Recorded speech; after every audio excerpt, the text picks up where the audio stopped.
Ya no soy comunista. A los 15 años era comunista y no era maricón. Ahora soy maricón y no puedo ser comunista. He sido y soy feliz entregándome a un hombre, y han sido y son felices aquellos jovenzuelos que, aunque en este momento se escondan, yo sé que una noche de sus vidas me entregaron como nadie puede entregarla, follándome. El autor que presentamos en el día de hoy podría definirse como subversivo más allá de lo subversivo. Vivió rápido y escribió del mismo modo. Eugenio Millet, 1962-1991, quemó etapas poéticas a una velocidad de vértigo. De tal modo que en un breve periodo de tiempo, las búsquedas se suceden y diferencian en la poesía de Millet. Así, a una primera obra de marcado carácter simbólico, Últimos versos, 1979, le sucede una obra de un lenguaje totalmente depurado, como es Pasto lascivo, 1983-1986, obra para siempre inacabada y publicada por Coriolano González Montañés tras su fallecimiento, para finalmente llegar a La mamarracha, 1985, que es un conjunto de poemas totalmente punk, desvergonzados, donde la homosexualidad se vive desde la libertad y la provocación absoluta.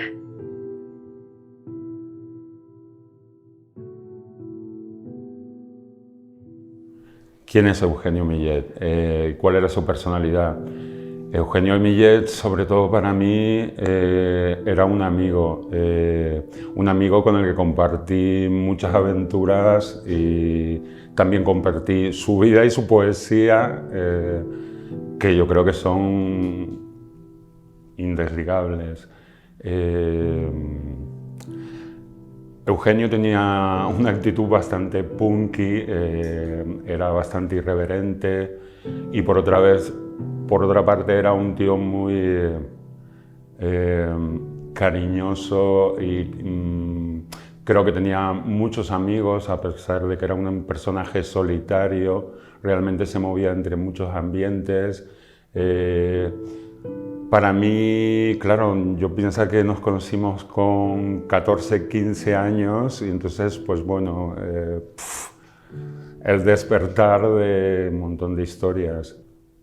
Eugenio Millet fue uno de los poetas más importantes de los años 80, aunque apenas se le conozca más allá de un pequeño grupo y de aquella época. Eugenio fue un escritor rompedor. Yo creo que fue alguien que vivió y escribió igual demasiado deprisa.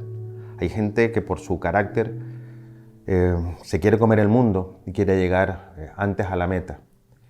Yo creo que Eugenio quemó muchas etapas de bien y a la vez creativamente para mostrarnos la altura del escritor que llegó a ser hasta el momento en que muere. También, como hablábamos con Coriolano, el tema de los 80 y lo que significaron en cuanto a una ruptura, ¿no?, con muchas cosas. En cuanto a su personalidad, bueno, va asociada, como también dijo Eduardo, a su obra. Le gustaba la polémica. Era un hombre al que le gustaba provocar. Le gustaba provocar quizás porque reivindicaba lo suyo, en un momento en que era complicado reivindicar su propia homosexualidad y sabía lo que se encontraba alrededor. A pesar de esa aparente apertura que encontrábamos en aquel Santa Cruz de los años 80. Para mí es un personaje, aunque resulte un poco extraño, un personaje de leyenda. Y sobre tu posición homosexual dentro de la literatura, como cosa que queda clara en el libro que has publicado.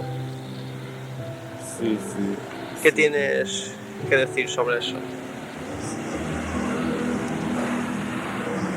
Bueno, que es una cuestión puramente poética. Resulta que mi libro es puramente sexo, pero pues creo que también hay lenguaje. Hay lenguaje y hay sexo, pero hay mucho lenguaje también. Y sí, es así. ¿Te excita el lenguaje? Sí.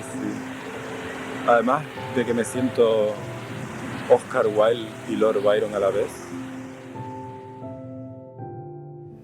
Bueno, como te decía, su actitud era bastante punk. Anécdotas hay muchos. Bueno, la más conocida es la publicación en el periódico, en la página de Borrador, firmando una introducción a su obra como Andrés Sánchez Robaina. Y como comprenderás, pues fue un escándalo en cuanto se descubrió que esto no había sido así.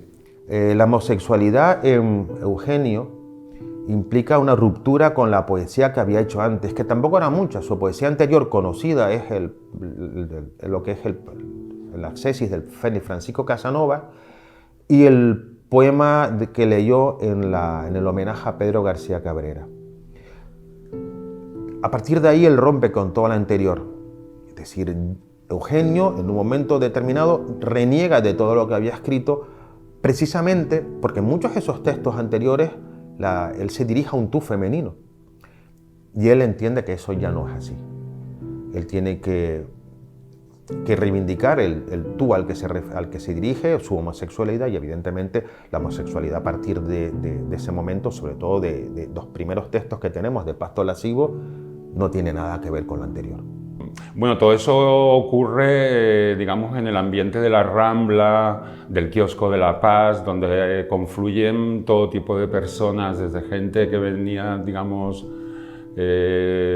periodistas, escritores, poetas, pero también gente más de la noche, de la fiesta.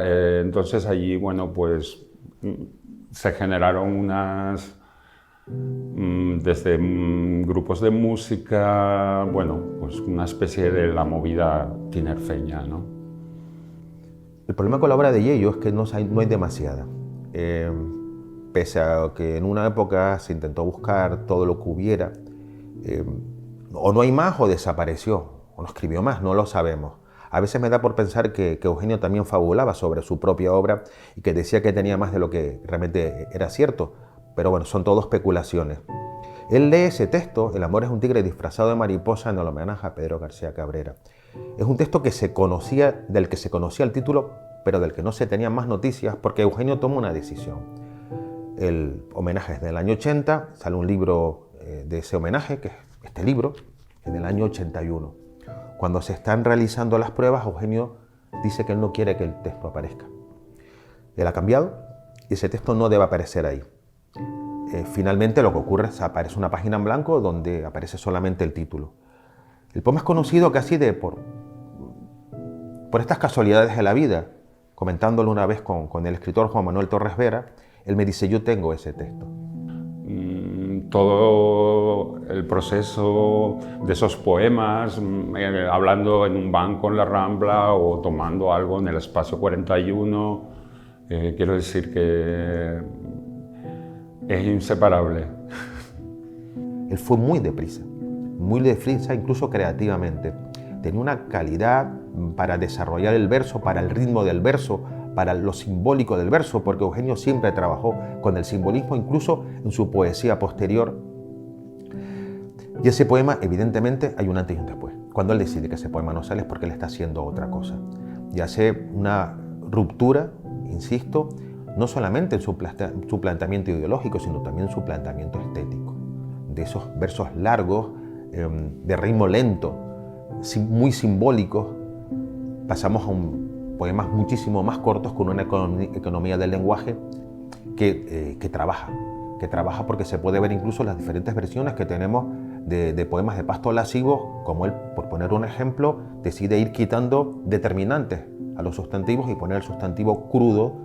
Decide ir quitando signos de puntuación hasta llegar a un poema muchísimo más esencial. Cuando publica La mamarracha, bueno, ya imagínate llevar La mamarracha a imprenta, porque él se lo publicó y eso era una imprenta casi de barrio, y aparece un señor con un libro con estos textos, ya fue todo un problema. Pero lo cierto es que al final, en el Espacio 41, que era como el centro de la modernidad, Eugenio pegó La mamarracha en la puerta del Espacio 41 y creo que duró 10 minutos. A los 10 minutos ya alguien lo había roto. La poesía para mí es un arte maravilloso, increíble, al que he llegado a entregarle, yo creo que casi mi vida, ¿no? Hoy en día no significa nada. Sí, pero porque antes has dicho que la poesía se había terminado para ti. sí, bueno, yo es que he tenido una experiencia muy personal con la poesía, ¿no? Yo he trabajado mucho, por causas de la vida, ¿no? Fui un poeta que asumía excesivamente el papel. Ahora me encuentro un poco vacío, el mismo vacío del arte actual. Me duele mucho la poesía, me duele muchísimo, debido a que he escrito mucho, he trabajado mucho, pero mucho, he trabajado como un negro la poesía, ¿no? Y hoy me encuentro con que lo que escribo, y es lo que me interesa, que es lo que escribo lo último, ¿no? Son cochinadas, mamarrachadas y guarradas, ¿no? Entonces he estado toda mi vida escribiendo como un negro para llegar a la conclusión de que a mí hoy por hoy lo que me interesa son 4 mamarrachadas. Entonces esto es bastante duro. Todas somos de fuerza nueva y nos gusta blaspiñar. Átenos a la bandera con la insignia nacional. Gozar, gozar con el palo de la bandera. Gozar, gozar con la insignia nacional. Yo recuerdo a Yello siempre como un personaje solitario que buscaba compañía. Esa soledad quizás le hizo reflexionar bastante sobre lo que escribía. Y no sé por dónde hubiera ido hoy, pero lo que sí estoy convencido que escribiera lo que escribiera hoy en día no pasaría desapercibido.